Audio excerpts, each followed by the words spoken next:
The rain had been falling for 3 hours, turning the courtyard of the Crossed Keys Inn into a river of mud. Elowyn Ashford stood beneath the narrow eaves, clutching a single carpet bag that contained everything she had left in the world. Her lavender traveling dress was soaked through, clinging to her skin. Her dark hair had come loose from its pins, plastered to her face and neck. She was shivering, though she barely noticed anymore. Inside the inn, warm light flickered through fogged windows.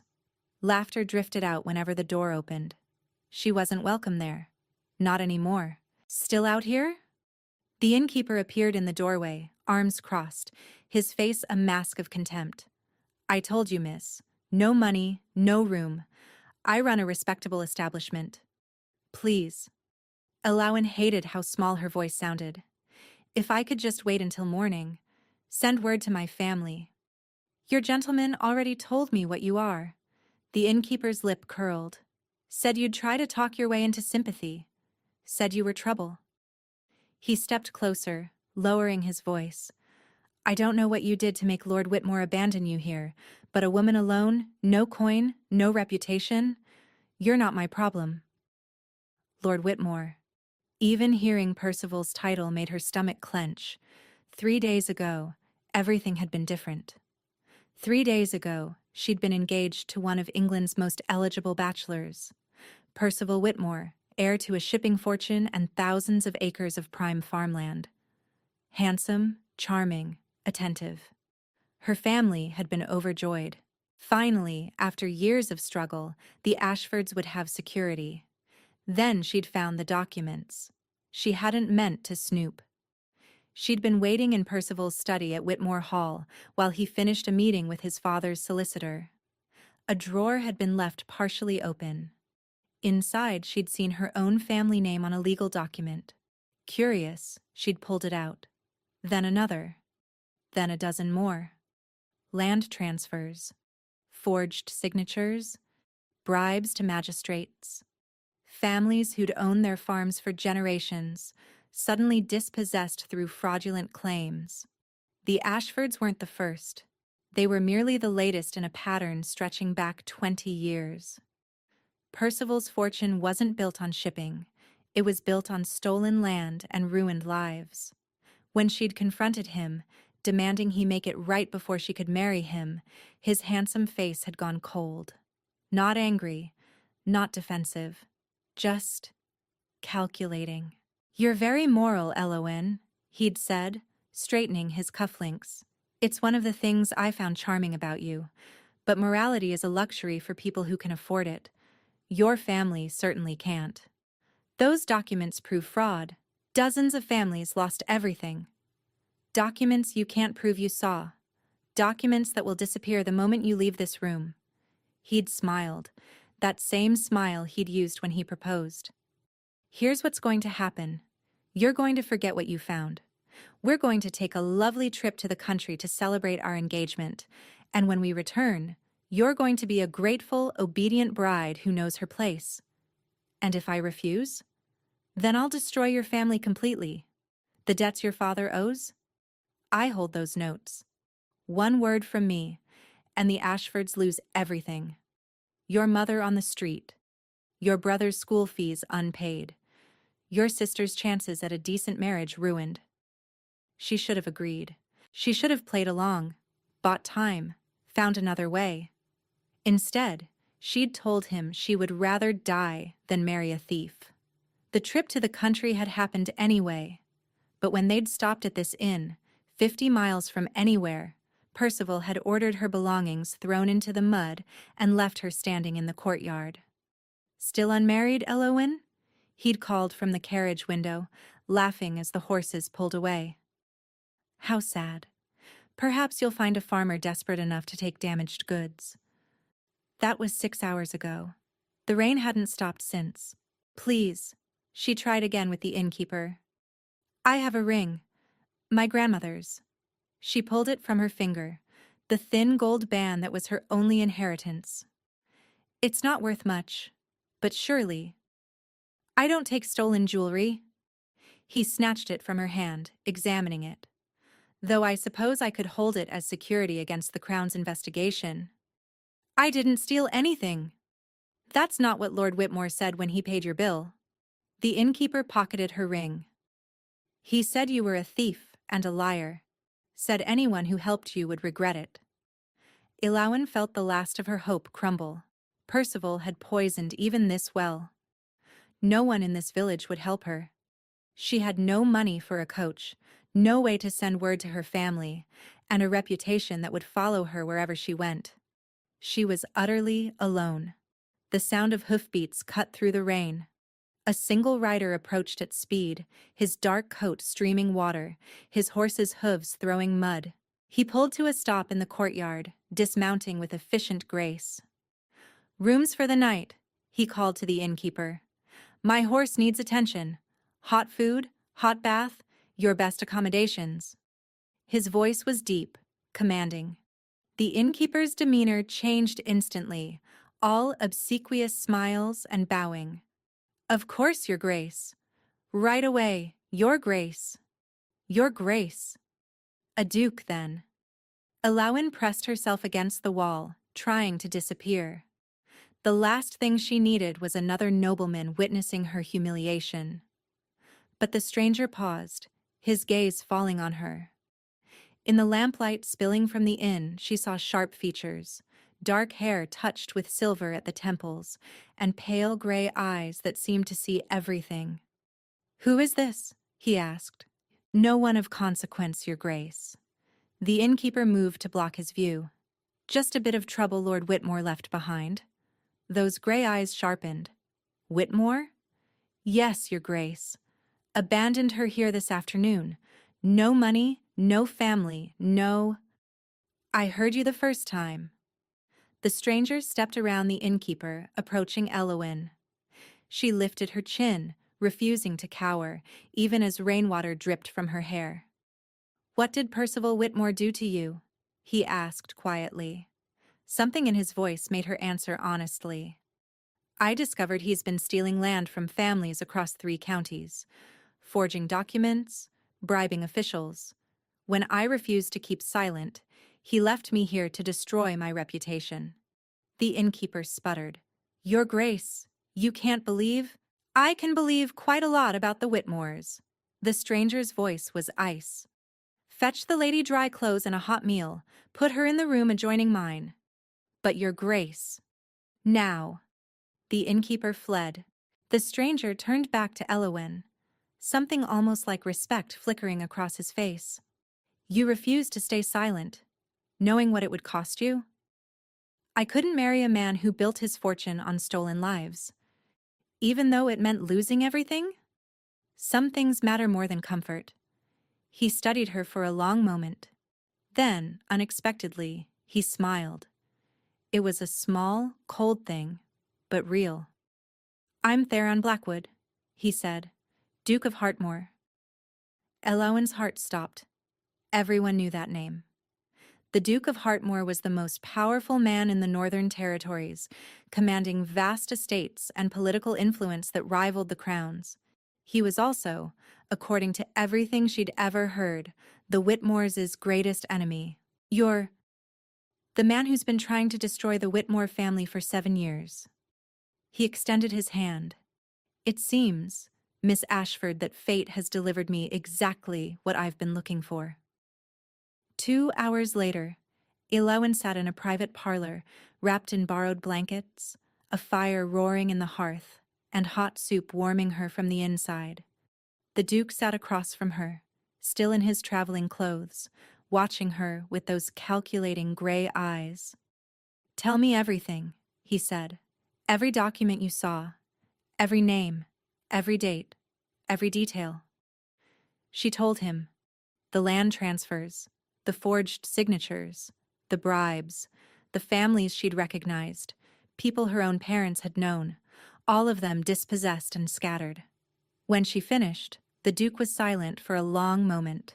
"You have proof of this?" "I saw the documents. I can describe them exactly. But Percival will have destroyed them by now." "Perhaps. Perhaps not." He stood, pacing to the window. The Whitmores are arrogant. They've never faced real consequences. They may believe they're untouchable. Aren't they? No one is untouchable. He turned to face her.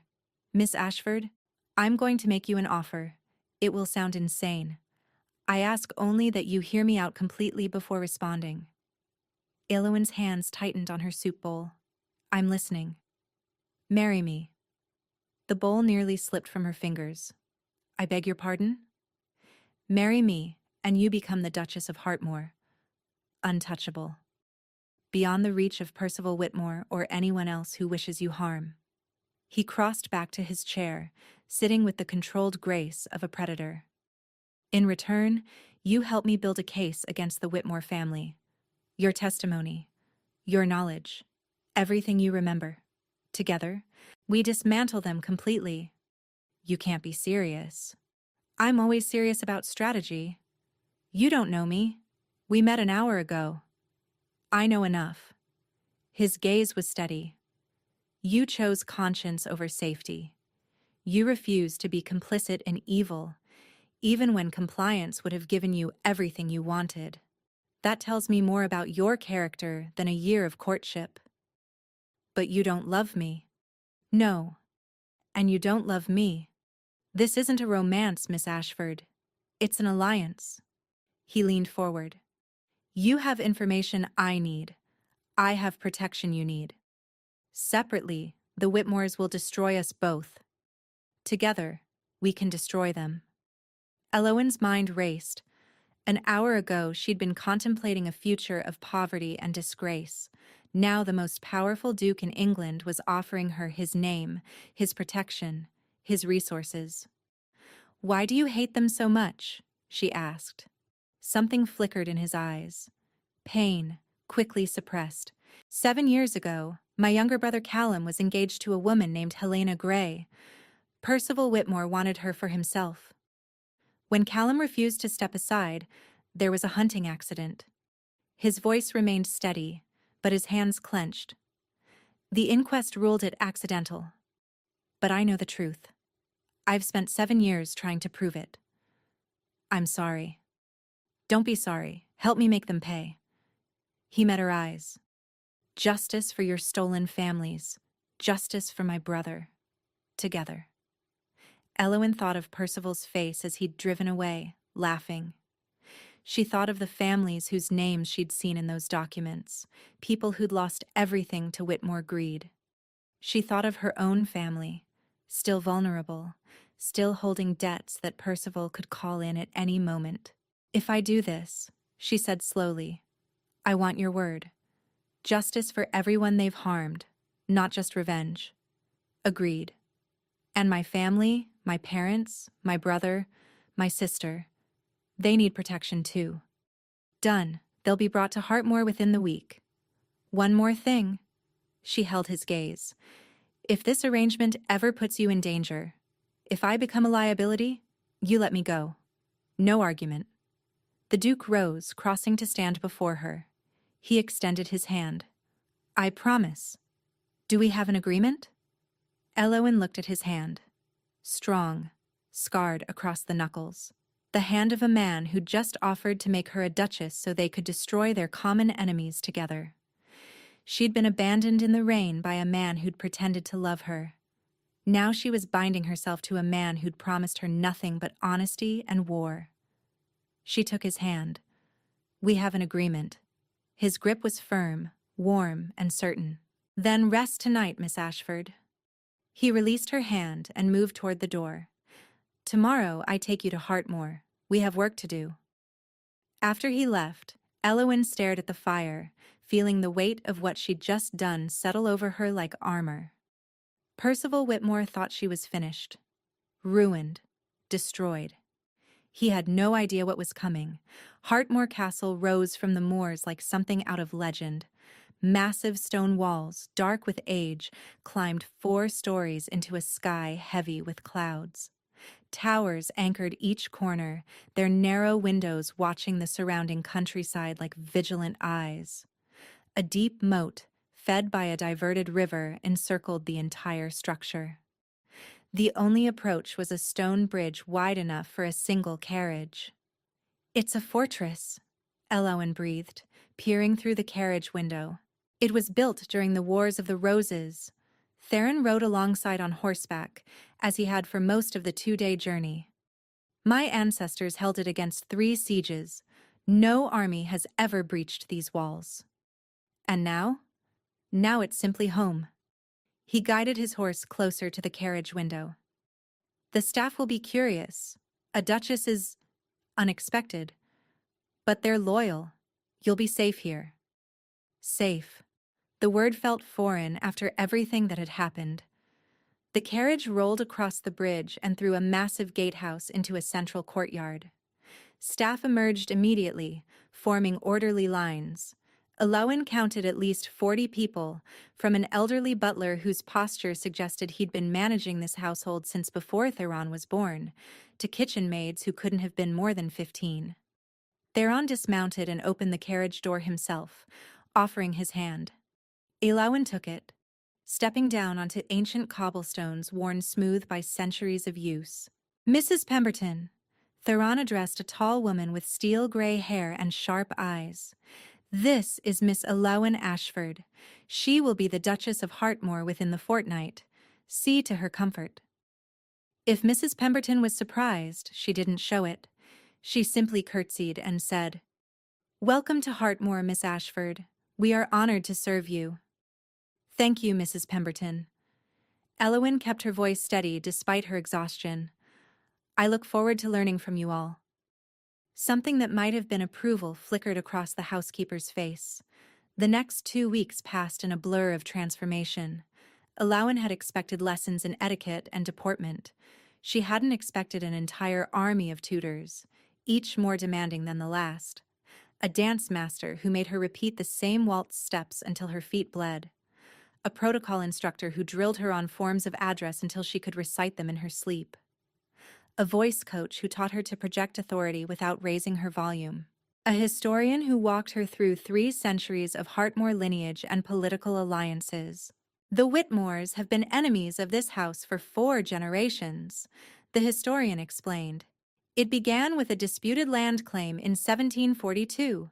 Since then, they've blocked every reform we've proposed, sabotaged every alliance we've built, and personally cost the Blackwood family more than can be calculated."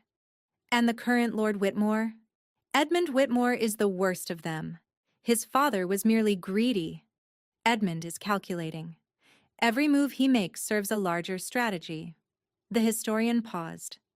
"Including, I suspect, his son's engagement to you." "What do you mean?" "The Ashford family holds a small parcel of land near the Welsh border. Unremarkable, except that it controls access to a valley the Whitmores need for a planned railway expansion. Your marriage to Percival would have given them that land without the inconvenience of another forgery." Elowen felt sick. "I was just another acquisition." "To them? Yes. But you didn't cooperate." The historian smiled grimly. "That's why you're here, instead of there." In the evenings, Elowen dined with Theron. Not at opposite ends of a massive table, as she'd expected, but at a small table near the library fireplace, where they could speak privately. "Tell me more about the Reynolds family," he said one night, consulting his ever-present notebook. "You mentioned seeing their name in the documents." "Thomas Reynolds. His family owned a farm near Millbrook for 5 generations. The Whitmores claimed his grandfather's deed was forged, that the land had always belonged to their estate." Elowen closed her eyes, remembering. "I saw the original Reynolds deed in Percival's study. It was genuine. The forgery was the Whitmore claim." "Do you remember the date on the original deed?" 1783, March. There was a wax seal with a rose emblem." Theron made a note. "The Reynolds family scattered after they lost the farm. Thomas died in a workhouse 2 years ago. His widow and children are somewhere in Manchester, if they survived." "Can we find them?" "I have people looking." He set down his pen. "You remember remarkable detail." "I've always had a good memory for documents." My father taught me to read contracts when I was 12. He said a woman who couldn't protect herself legally was a woman who'd be cheated. Wise man. Desperate man. He knew he couldn't leave us much. Eowyn looked at the fire. The Whitmores hold his debts now. Percival bought them specifically to control me. Those debts have already been paid. Her head snapped up. What? I settled them yesterday. Your family is free. Theron's voice was matter of fact. Your parents and siblings will arrive at Hartmoor next week. I've arranged for your brother's school fees to be covered through university, and I've established a dowry for your sister substantial enough to attract respectable suitors. Eowyn felt tears prick her eyes. You didn't have to do that. Yes, I did. He met her gaze. You're risking everything to help me destroy the Whitmores. The least I can do is ensure your family doesn't suffer for your courage. That's not strategy. No, he admitted. It's not. Something shifted between them in that moment. Something neither acknowledged, but both felt. 3 days before the wedding, Theron hosted a small gathering. Local gentry, a few political allies, people who mattered in the north, but weren't connected to London society. A controlled environment, he called it. A rehearsal for what was to come. Eowyn wore deep blue silk, borrowed from Theron's mother's wardrobe and hastily altered to fit. Sapphires glittered at her throat. Her dark hair was arranged in an elegant style that Mrs. Pemberton had spent 2 hours perfecting. She didn't feel like a duchess. She felt like a girl playing dress-up. You look terrified, Theron murmured as they stood outside the drawing room doors. I am terrified. Good. Use it. He offered his arm. Terror keeps you sharp. Complacency gets you killed. Is that supposed to be reassuring? It's supposed to be true. He nodded to the footman who opened the doors. Remember, you're not performing for them. They're auditioning for your approval. The evening was a carefully orchestrated dance, 12 guests, each chosen for specific reasons. Eowyn remembered every name, every title, and every family connection. She asked the right questions, laughed at the right moments, and steered conversations toward topics she'd been briefed on.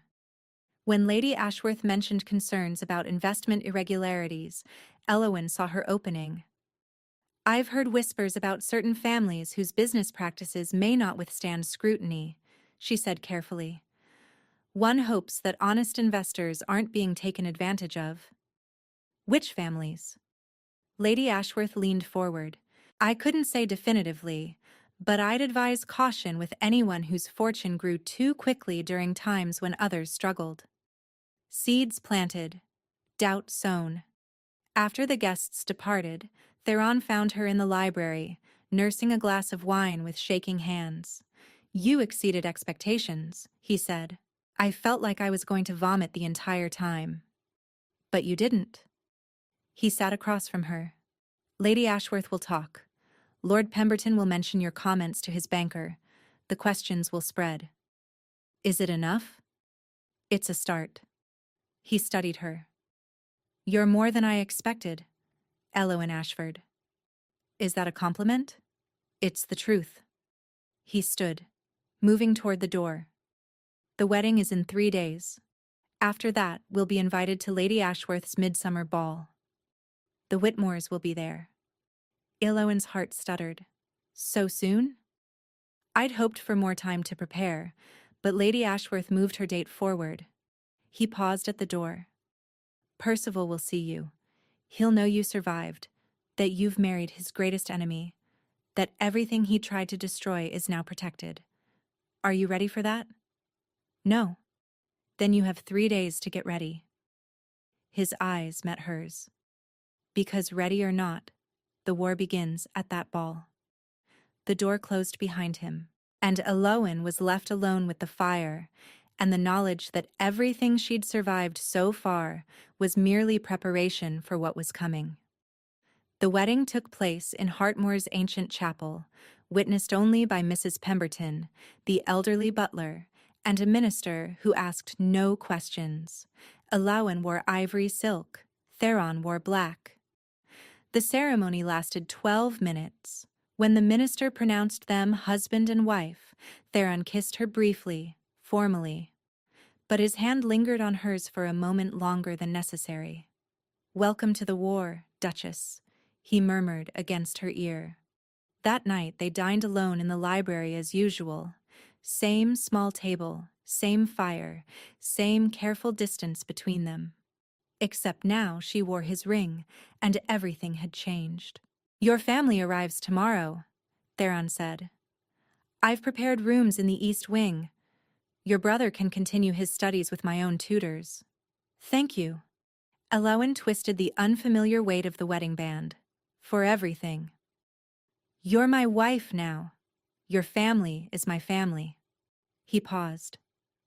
"That's not just strategy, Elowin." She looked up, meeting his eyes. Something passed between them, an acknowledgement of what was growing despite their intentions. "The ball is in 5 days," she said, changing the subject. "Tell me what to expect."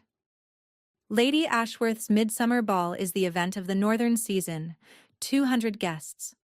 Everyone who matters will be there. He leaned back in his chair. Including Lord Edmund Whitmore, Lady Marguerite, and Percival. All 3 of them. All 3. They'll have heard rumors about our marriage by now. They'll be prepared for you. His jaw tightened. Percival will try to discredit you publicly. His mother will try to corner you privately. His father will watch and calculate. They work as a unit. You need to be prepared for all of them. How? By being exactly what they don't expect. He stood, crossing to a cabinet and retrieving a velvet box. You won't be the desperate girl Percival abandoned. You'll be the Duchess of Hartmore, untouchable, unshakable, and completely in control. He opened the box. Inside lay a parure of diamonds and midnight sapphires, necklace, earrings, bracelet, tiara. "These belong to my grandmother," Theron said. "She wore them when she faced down a king's mistress who tried to claim precedence over her. She didn't flinch then, and you won't flinch now." Elowin touched the tiara with trembling fingers. "I'm not your grandmother." "No. You're something she never had to be." He closed the box and pressed it into her hands. "You're a survivor. Use that." The 5 days before the ball passed in a fever of preparation, more lessons, more rehearsals. The modiste arrived from York with 3 new gowns, each more elaborate than the last. The hairdresser practiced styles that would showcase the tiara. Mrs. Pemberton drilled Elowin on the guest list until she could recite connections and scandals in her sleep. The night before they were to leave, Elowin couldn't sleep. She found herself in the library at midnight, staring at the fire, trying to calm her racing heart. Footsteps approached. Theron appeared in the doorway, still dressed, clearly as sleepless as she was. "Nervous?" he asked. "Terrified." She laughed, but it came out shaky. "What if I freeze? What if I see him and forget everything I'm supposed to do?" Theron crossed the room until he stood before her. "Then you remember what he did to you. You remember standing in the rain while he drove away laughing. You remember the families he destroyed, the lives he stole. My brother dead in a field with Whitmore paid hands on the rifle." His voice was quiet, but his eyes burned. "You walk into that ballroom as living proof that he failed. You look him in the eye, and you don't flinch. That's all. Just don't flinch. And if I do, you won't." His hand rose to her face, cupping her cheek. His touch was warm, gentle, unexpected. "I've watched you for 3 weeks, Elowin. You don't know how to flinch. It's not in your nature. You have too much faith in me. I have exactly the right amount." His thumb traced her cheekbone. "You're not alone anymore. Whatever happens tomorrow, I'll be beside you. Whatever comes, we face it together. Do you understand?" "Yes." "Say it. We face it together." He smiled, that small, rare expression that transformed his severe features. "That's my Duchess." For a moment they stood there, his hand on her face, the fire casting dancing shadows, the distance between them shrinking to nothing. Then he stepped back, clearing his throat. "Get some rest," he said. "Tomorrow we go to war." Lady Ashworth's estate blazed with light. Carriages lined the drive for half a mile, each depositing guests in silk and diamonds at the grand entrance. Music drifted from the ballroom, mingling with laughter and the clink of champagne glasses. Elowen sat in the Hartmore carriage, her hands clenched in her lap, watching the spectacle through the window. The midnight blue gown made her waist impossibly small. The sapphires and diamonds glittered at her throat, ears, and hair. She looked like a duchess.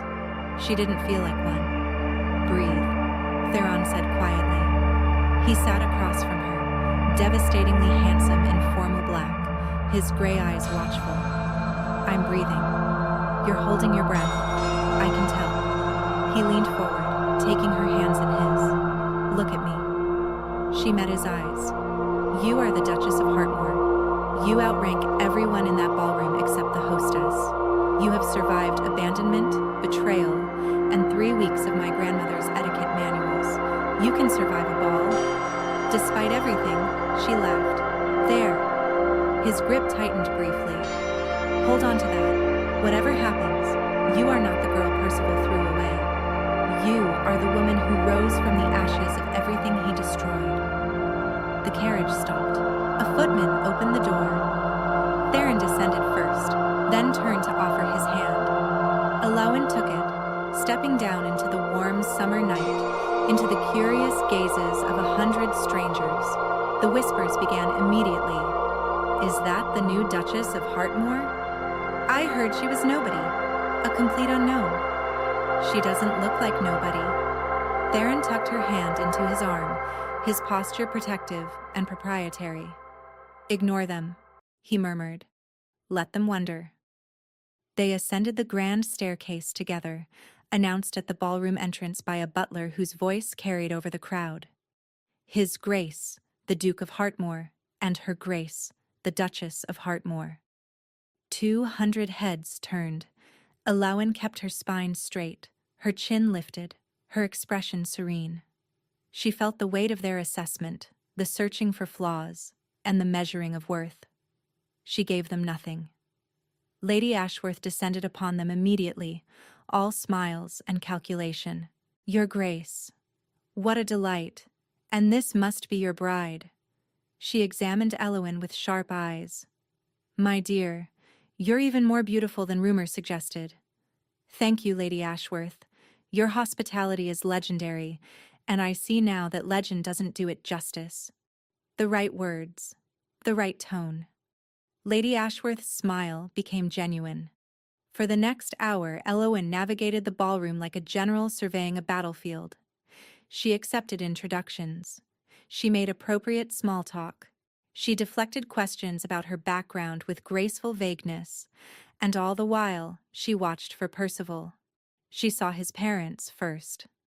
Lord Edmund Whitmore stood near the refreshment table, speaking with a group of older men. Lady Marguerite held court by the windows, her laughter carrying across the room. But Percival, "He's watching you." Theron's voice, low in her ear. His hand pressed against the small of her back. "Where?" "Near the orchestra. Don't look. Let him come to you." Elowen forced herself to continue her conversation with Lady Pemberton, something about charity work in the northern parishes. Her heart pounded. Her palms were damp inside her gloves. The music changed. A waltz began. "Dance with me," Theron said. They took the floor together, moving through the opening steps with practiced ease. Other couples joined them, swirling around them like satellites around a sun. "He's still watching," Theron murmured. "He looks angry." "Good. Very good." Theron's hand tightened at her waist. "When this dance ends, we'll speak with Lady Ashworth. That will force him to approach or look like a coward." The waltz ended. Applause scattered through the ballroom. Theron led her toward their hostess. They didn't make it 3 steps before Percival appeared in their path. He looked exactly as she remembered. Tall, golden-haired, devastatingly handsome. But his eyes, those warm brown eyes that had once seemed so sincere, were hard as stones. "Your Grace." He bowed to Theron, a minimum of courtesy. "I don't believe I've had the pleasure of meeting your wife." "Haven't you?" Theron's voice could have frozen the champagne. "How curious. Ellawen, may I present Lord Percival Whitmore. Lord Whitmore, my wife, the Duchess of Hartmore." Percival's gaze locked onto Ellawen's face. She watched recognition flood his features. Shock. Disbelief. Fear. "You," he breathed. "Lord Whitmore." Ellawen curtsied perfectly, as her tutors had taught her. "What a pleasure to see you again. You're supposed to be—" He caught himself, but not quickly enough. "Supposed to be what, Lord Whitmore?" Theron's voice carried just enough to attract nearby attention. "Please, do finish that thought." Percival's jaw clenched. Around them, conversations had paused. People were watching. "I believe," Ellawen said sweetly, "Lord Whitmore is surprised to see me so well. When last we met, I was in rather diminished circumstances." "Were you?" Lady Ashworth appeared at her elbow, drawn by the spectacle. "How intriguing. Do tell." "Oh, it's quite a story." Ellawen smiled, watching Percival's face drain of color. "Lord Whitmore was kind enough to offer me a ride in his carriage, but I'm afraid we had a disagreement. He left me at a coaching inn in the rain without transportation or funds." Gasps rippled through the nearby guests. "Surely not," Lady Ashworth said, her eyes gleaming with scandalized delight. "I'm afraid so, but fortunately, my husband happened to be traveling that same road." Ellawen looked up at Theron with perfectly performed adoration. "He rescued me from a most unpleasant situation." "And married her within the fortnight," Theron added. "I recognized quality when I saw it, even if others couldn't." Percival's face flushed red, then white. His fists clenched at his sides. "This is absurd," he hissed. "She's lying. She's a thief and a thief?" Theron's voice went dangerously soft. "What exactly do you believe my wife stole, Lord Whitmore?" The ballroom had gone silent. 200 people watched the confrontation unfold. Percival looked around, finally realizing how badly he'd miscalculated. Nothing. A misunderstanding." "I thought so." Theron's smile didn't reach his eyes. "If you'll excuse us, Lady Ashworth has kindly offered to introduce my wife to Lord Ashworth. We wouldn't want to keep them waiting." He guided Ellawen away, leaving Percival standing alone in a circle of whispers. As they walked, Theron squeezed her hand. "You didn't flinch," he murmured. "I didn't flinch," she agreed, amazed at her own steadiness. "He's terrified now. He knows you've talked. He knows you're protected. And he knows everything he tried to destroy is now beyond his reach." Ellawen glanced back. Percival stood where they'd left him, his face a mask of fury and fear. "Good," she thought. "Now you know how it feels." But as she watched, she saw Lady Marguerite approach her son, saw them exchange rapid whispers, saw both of them turn to look at her with expressions that promised this was far from over. The opening shot had been fired. The war had only just begun. The rest of the ball passed in a careful dance of politics and observation. Ellawen smiled, conversed, and accepted compliments on her gown while cataloging every glance the Whitmores exchanged. They were planning something. She could feel it. Near midnight, she excused herself to the ladies' retiring room. The corridors were quieter here, away from the music and chatter. She welcomed the silence, the chance to breathe without being watched. She was adjusting her gloves when the door opened behind her. Lady Marguerite Whitmore stepped inside, closing the door with a soft click. "Your Grace." The older woman's smile didn't reach her eyes. How fortunate to find you alone. Elowyn's heart hammered, but she kept her expression serene. Lady Whitmore, are you enjoying the ball? I was, until I saw a ghost. Lady Marguerite moved closer, her silk skirts whispering against the floor. My son told me you were dealt with. Left at some roadside inn to fade into obscurity. Imagine my surprise to see you here, dripping in Hartmore diamonds. Life takes unexpected turns. Indeed it does. Lady Marguerite's voice hardened. Let me be direct, Your Grace. I don't know what lies you've told your husband, but I know what you are. A fortune hunter, a schemer, a desperate girl who latched onto the first wealthy man who showed interest. Is that what Percival told you? Percival told me you're dangerous, that you saw things you shouldn't have seen, and made threats you couldn't back up. Lady Marguerite stepped closer, close enough that Elowyn could smell her cloying perfume.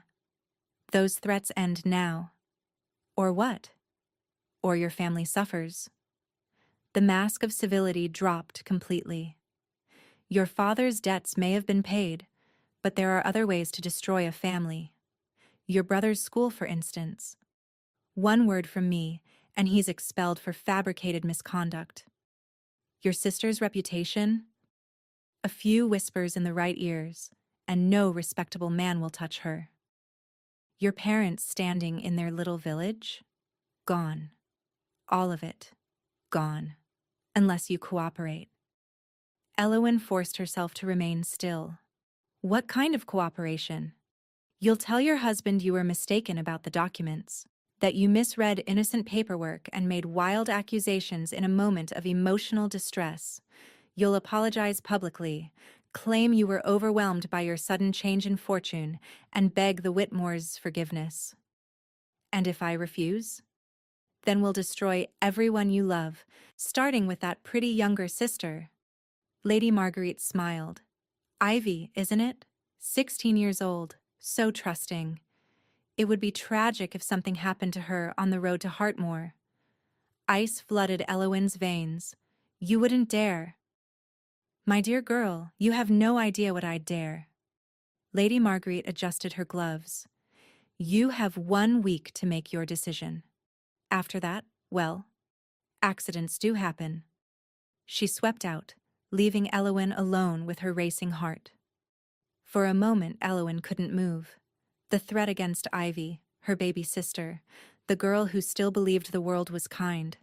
The thought of Lady Marguerite's people anywhere near her made Elowyn want to scream, but she didn't scream. She straightened her spine, checked her reflection, and walked back to the ballroom. Theron found her immediately, reading her expression with those sharp gray eyes. What happened? Not here. She kept her voice light, her smile fixed. Take me onto the terrace. We need to talk. Outside, the summer air was warm, scented with roses from Lady Ashworth's famous gardens. They walked until they were alone, hidden by hedges from the ballroom's windows. Then Elowyn told him everything. When she finished, Theron's face was carved from stone. She threatened Ivy directly? By name. She knows where my family is. When they're traveling. Everything. Your family is already safe within Hartmore's walls. Armed guards watch every entrance. Theron's hands clenched at his sides. But we need to accelerate our timeline. The Whitmores are more desperate than I realized. What do? We stop playing defense. He turned to face her fully. I have contacts in London. Solicitors, magistrates, people who owe me favors. If we can get the Reynolds family to testify, if we can find even one of the original deeds the Whitmores forged, we can move against them legally. That could take months, or it could take days, if we're lucky. His expression softened slightly. I won't let them hurt your family, Elowyn. I swear it. I know. She touched his arm, feeling the tension beneath his coat. But I'm tired of being afraid. I'm tired of reacting to their moves. I want to strike first. What are you suggesting? Lady Marguerite thinks I'm going to spend the next week cowering. Instead, I'm going to find witnesses. Other families the Whitmores destroyed.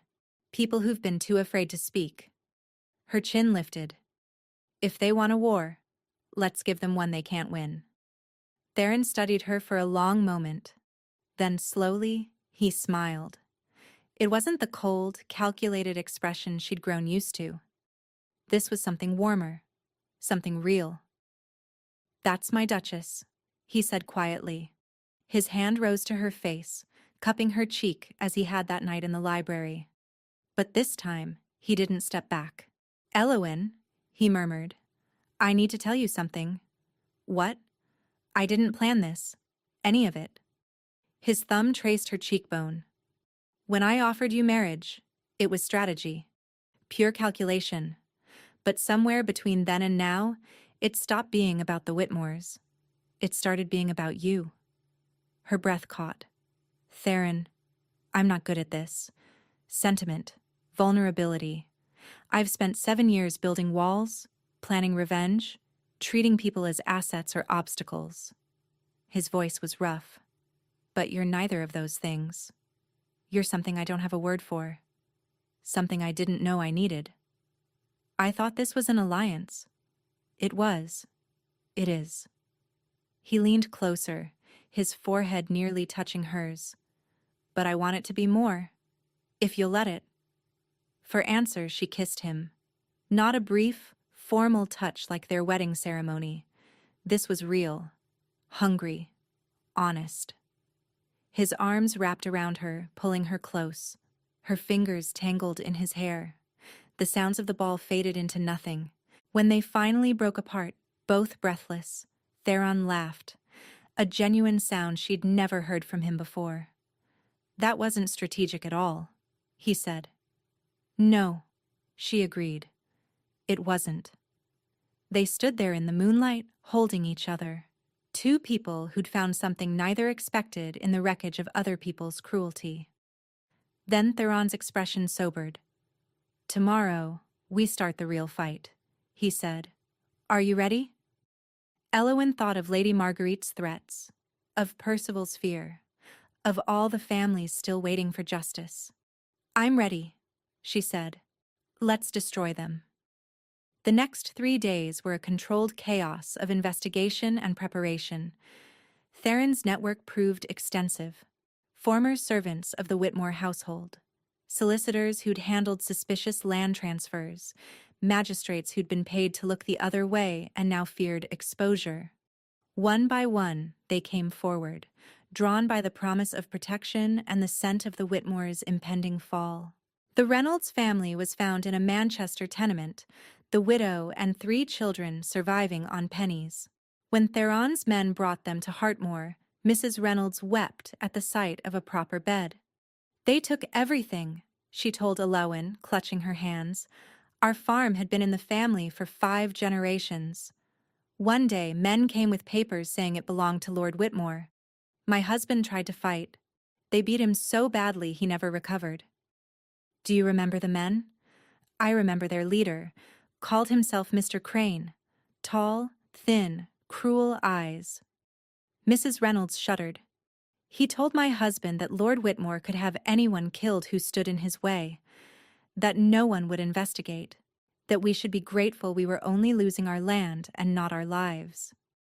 Would you testify to that? In public? Mrs. Reynolds hesitated. Fear flickered across her worn face. I have children to protect. I know, and I'm asking you to trust that I can protect them.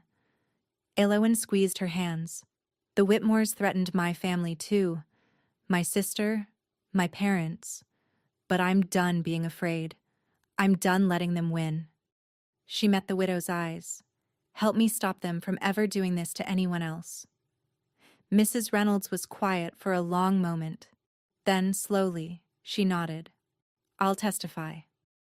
More witnesses emerged. A former Whitmore clerk who'd kept copies of forged documents. A stable hand who'd overheard Percival discussing the hunting accident that killed Theron's brother. A maid who'd seen Lady Marguerite burning evidence the night before an audit. By the 5th day, They had enough. Lord Ashworth has agreed to host a hearing, Theron announced at dinner. Tomorrow afternoon, the Whitmores have been summoned to address allegations of fraud, forgery, and conspiracy to commit murder. A public hearing. Semi-public. 30 witnesses, including magistrates, members of parliament, and several lords whose own families may have been victimized. Theron's smile was sharp as a blade. The Whitmores can't refuse without looking guilty, and they can't prepare without knowing what evidence we have. They'll try something. Lady Marguerite won't go down without a fight. Let her try. Your family is safe within these walls. The witnesses are protected. And tomorrow, the truth comes out. That night, Eowyn couldn't sleep. She stood at her window, watching moonlight silver the moors, trying to calm her racing thoughts. A knock at her door. Theron entered, still dressed, his face drawn with the same sleeplessness. Tomorrow, he said simply. Tomorrow. He crossed to stand beside her, both of them gazing out at the darkness. Whatever happens, he said, I want you to know that finding you was the best thing I've ever done. Not for strategy, not for revenge, for me. I feel the same. She leaned her head against his shoulder. I was thrown away by someone who saw me as worthless. You saw me as something else. I saw you as extraordinary. I still do. They stood there in silence until dawn began to lighten the horizon. Then Theron kissed her forehead, gentle and certain. Get some rest, he said. Today, we end this.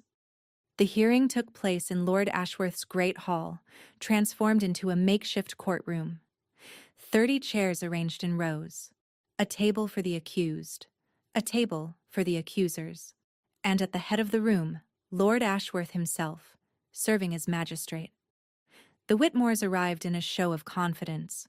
Lord Edmund strode in first, his wife on his arm, Percival behind them. All three wore expressions of righteous indignation. This is an outrage, Lord Edmund declared before even taking his seat.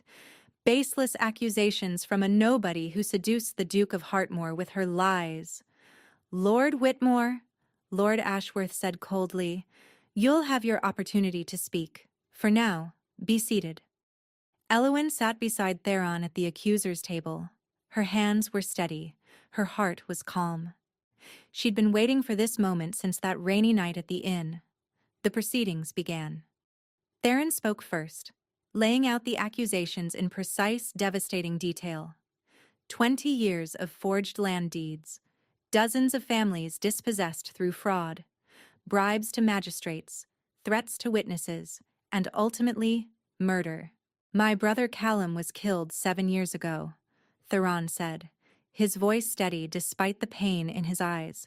The Whitmores arranged his death because he stood between Percival and a woman Percival wanted. I have witnesses who heard the conspiracy discussed. I have evidence that the rifle was tampered with. Lies, Percival shot to his feet. Callum Blackwood died in a hunting accident. The inquest confirmed it. The inquest was bribed, Theron responded. As was the coroner, as were the witnesses. He nodded to his solicitor. Call the first witness. One by one, they came. Mrs. Reynolds, trembling but resolute, describing her family's destruction. The former clerk, producing copies of forged deeds with Whitmore signatures. The stable hand, recounting Percival's boasts about removing obstacles. The maid, describing Lady Marguerite's midnight document burning. With each witness, the Whitmore's composure cracked further. Lord Edmund's face went from red to white to gray. Lady Marguerite's smile became a rictus. And Percival looked like a man watching his world collapse. Finally, Eowyn was called to testify. She stood before the assembly, feeling the weight of 30 gazes. In the front row sat her family, brought safely to witness this moment. Her mother was weeping. Her father's face was proud. And Ivy, her sister, watched with wide eyes full of trust. I was engaged to Lord Percival Whitmore, Eowyn began. I believed him to be honorable. I was wrong. She told them everything. The documents she'd found. Percival's threats. Being abandoned at the inn. Lady Marguerite's threats against her family. I was left in the rain to be destroyed, she said. But I was found by a man who offered me truth instead of lies, protection instead of threats, and the chance to stand here today and speak for all the families the Whitmores have harmed. You're lying, Percival hissed. You were always a liar, a fortune hunter who— Lord Whitmore, Lord Ashworth interrupted. Control yourself or be removed. I demand a chance to respond. This is a farce, a conspiracy orchestrated by Hartmore to destroy my family. Then respond. Lord Ashworth gestured. Present your evidence, call your witnesses, prove your innocence. Silence. The Whitmores looked at each other. Lord Edmund opened his mouth, closed it. Lady Marguerite's mask finally shattered completely. We have nothing to say to this kangaroo court, she spat. These proceedings are illegitimate. We'll appeal to London, to the Crown itself if necessary. The Crown has already been informed, Theron said quietly. A magistrate from London arrived this morning. He's been listening from the gallery. All eyes turned to the shadows at the back of the hall, where a man in judicial robes stepped forward. Sir Aldrich Wentworth, Theron announced, Chief Magistrate of the King's Bench. The name struck the Whitmores like a blow. This wasn't a provincial hearing they could manipulate. This was royal justice, inescapable and final. Lord Edmund Whitmore, Sir Aldrich said, his voice resonant with authority. Lady Marguerite Whitmore, Lord Percival Whitmore, you are hereby placed under arrest pending formal charges of fraud, forgery, conspiracy, and murder. Guards. Soldiers appeared from the side doors. Lord Edmund tried to run. Lady Marguerite screamed. And Percival. Percival looked at Elowin with pure hatred. You'll regret this, he snarled as they dragged him away. I'll find a way to make you pay. No, Elowin said calmly. You won't. The doors closed behind them, and the hall erupted in chaos. But through it all, Elowin stood steady, feeling Theron's hand find hers, feeling the weight of 7 years of injustice finally lifting. They'd won. The trial in London lasted 3 weeks. The evidence was overwhelming. Lord Edmund was sentenced to life imprisonment. Lady Marguerite received 20 years. And Percival, whose involvement in Callum's death was proven beyond doubt, was hanged at Newgate. Elowin did not attend the execution. She didn't need to. Instead, she stood in the great hall of Hartmore Castle, watching a different kind of gathering. 15 women sat at tables throughout the room, learning skills that would help them rebuild their lives. Sewing, accounting, reading, writing. Women who'd been dispossessed by the Whitmores, abandoned by the system, left with nothing. She called it the Hartmore Women's Haven. Theron called it her legacy. 3 more applications this week, Mrs. Pemberton reported. Word is spreading. Can we accommodate them? The West Wing renovations are nearly complete. We'll have room for 20 more by month's end. Elowin nodded, satisfaction warming her chest. This was what survival looked like. Not just enduring, but building something that would protect others. Your Grace? A young woman appeared in the doorway. There's a visitor. She says she knew Lord Percival. Elowin tensed. Send her in. The visitor was perhaps 25, well-dressed but nervous. She curtsied deeply. Your Grace, my name is Arabella Thornwood. I was engaged to Percival before you. Before he discarded me for someone with better connections. I'm sorry. Don't be. Arabella's chin lifted. I came to tell you that you weren't the only one. There were others. Women he courted, used, and threw away when we became inconvenient. I've been gathering their stories, their testimony. She pulled a leather folder from her bag. I thought you might want to help them too. Elowin took the folder, opening it to find page after page of names, dates, accounts of cruelty. How many? 11 that I've found, probably more. 11 women. 11 lives damaged or destroyed by Whitmore cruelty. And they'd all been suffering in silence, too ashamed or afraid to speak. Bring them to me, Elowen said. All of them. They'll have a place here. After Arabella left, Theron found Elowen in the library, surrounded by the testimonies. More victims? He asked. 11 more. Maybe more than that. She looked up at him. The Whitmores are destroyed, but the damage they caused is still spreading. I want to fix it. All of it. That could take years. Then it takes years. She stood, crossing to him. I was saved because you happened to be on that road. These women weren't so lucky. I want to be their luck. Theron studied her face, something soft and wondering in his expression. When I found you at that inn, he said quietly, I saw a weapon. Someone I could use to destroy my enemies. He cupped her face in his hands. I didn't expect to find my heart. You're getting better at sentiment. I'm learning. He kissed her forehead. From the best teacher. 6 months later, the Hartmore Women's Haven had grown to house 43 women and their children. The Reynolds family had been restored to a new farm, purchased with Whitmore assets seized by the Crown. Elowen's parents lived comfortably in a cottage on the Hartmore estate, and her brother was thriving at university. Ivy had 3 suitors already, all of them terrified of her sister's reputation. On a cold winter evening, Elowen stood in the library, watching snow fall outside the windows. The cold reminded her of that night at the inn, when she'd stood in the rain, wondering if anyone would ever find her. Theron appeared in the doorway, a small velvet box in his hand. I have something for you. Another gift? You've given me too many already. This one is different. He crossed to her, opening the box. Inside lay a ring, a band of white gold set with a single sapphire that caught the firelight. It was my grandmother's, he said. She gave it to my grandfather when he returned from war. She told him it represented her promise to stand beside him through every battle, no matter the cost. He took her hand. I want you to have it. For the same reason. Elowen's eyes glistened. We've already won our war. We've won this one. He slid the ring onto her finger, beside her wedding band. But there will be others. Other families to protect. Other injustices to fight. Other battles that matter. He met her eyes. I want to fight them all beside you. You're not going to get tired of me? I'm going to spend the rest of my life trying to deserve you. He pulled her close, his arms wrapping around her.